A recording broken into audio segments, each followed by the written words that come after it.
we present Beowulf,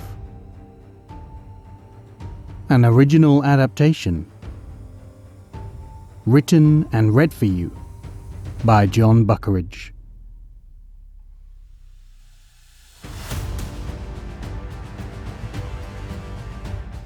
Part 11. The Vengeance of Grendel's Mother. The monster threw herself towards him. As she leapt, the darkness around her seemed to open and spread like a vast pair of wings stretching off into the shadows, and she seemed to soar towards him with a terrifying speed. It was all Beowulf could do to keep his footing as he angled his body aside to avoid her attack. He felt the air ripple as she passed by and the flames danced in the fireballs. And then she was gone, lost in the darkness of the cavern. Beowulf pivoted on the small sandbank, hemmed in by his surroundings, his eyes desperate to make out the form of the creature as she lurked in the gloom. He heard her before he saw her. Some rippling of her robes, or perhaps her hair, for Beowulf was convinced she wore no robe, and the shadows that wreathed her flowed out of her very skin. Whatever it was enough, as instincts honed by years of training kicked in and he dropped flat to the ground. From the corner of his eye he saw a shadowed shape pass over his prone body, and again she was gone. Beowulf sprang to his feet, turning slowly and trying to pierce the dark and guess her next attack. He could see nothing, and all he could hear was his own heavy breaths and his feet softly shifting in the sand.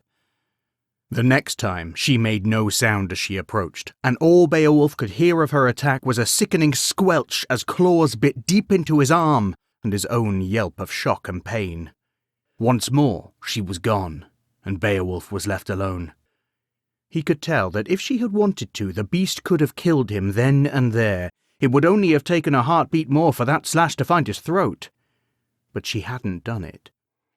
It was like she was toying with him with these darting attacks, drawing her vengeance out a little longer. Inwardly, Beowulf smiled at this realization. A truly dangerous opponent, one who was to be absolutely feared, was the one who did not hesitate and would kill you as quickly and efficiently as they could. No quarter given, no second chances, just death coming for you on swift wings. After all, you were just as dead either way. The fact that Grendel's mother was taking her time to kill him was her mistake, and if he was lucky, he might be able to use that to end the fight in his favour. Another white-hot flash of pain made him rethink that moment of optimism, this time across his thigh. Perhaps luck might not be on his side after all. He cried out in shock, the echoes of his shout ringing around the cave as his head swiveled in search of her. Somehow the fires in the room seemed to make the shadows worse. Every area bathed in light only seemed to mean a darker area of shadow for her to hide in, deep and impenetrable. On her fourth pass, he actually managed to get Hrunting in between them. She swept in on him like an owl on a shrew, and somehow he was just able to bring the blade up in time. It was simple luck and no ounce of skill was behind it. The blade was so offline that he was barely able to use it to push her aside, let alone deliver any damage of his own. Still, at least she hadn't drawn any more blood from him that time. Twice more she came, though, and twice more he was slashed by those fearful talons. He needed to stop this, and soon. Right now he was surviving, but he knew that with a few more of these slashing attacks, he may well start to lose a dangerous amount of blood. It was the ripple of water that saved him next time. Grendel's mother must have tried a new approach that brought her soaring over the water in the cave. As it shimmered and sang with the speed of her passing, Beowulf's ear was drawn directly to her, and this time there was no dumb luck. Keeping his knees relaxed, pivoting smoothly on the ball of his lead foot, Beowulf grabbed hold of the creature's arm just below the elbow and heaved down as he span with her momentum. Suddenly ungainly, Grendel's mother landed sprawled in the sand. The monster gave a shriek of indignance, howling her contempt for Beowulf and all he stood for. Surging to her feet, she fought against him, not quite possessing the strength of her son, though still tremendously strong. She lashed out with those claws, but here in the firelight, Beowulf could see the strikes coming, and he twisted aside. End this now, Beowulf thought to himself. Do not make the same mistake she did. Again she lashed out, and Beowulf slapped her attack away smartly and made for the kill. In one smooth motion, he drew Hrunting back across the creature's neck, then set his point on target and drove the blade directly at her chest. He knew the move was perfect. The twist of the hips, the pivot of his feet, the drive of his body were all flawless. And yet where he'd expected a muted shriek and a gurgling sigh as the blade bit deep into her heart, Hrunting glanced aside. It seemed that at last Hrunting had encountered a monster it could not slay, as Grendel's mother's flesh denied the sword its victory.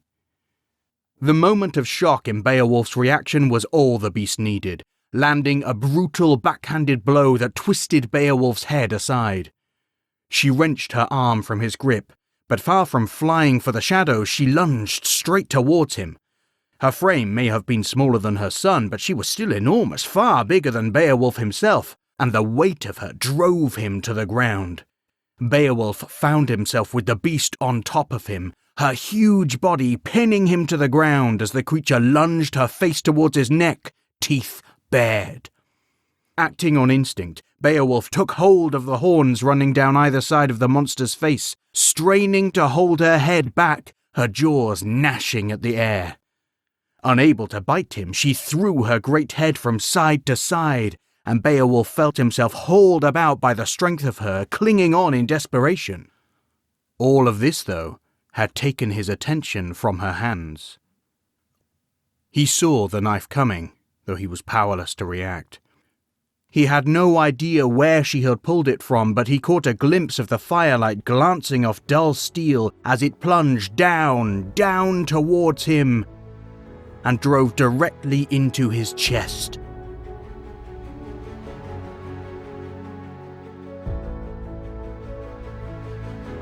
Thanks for listening.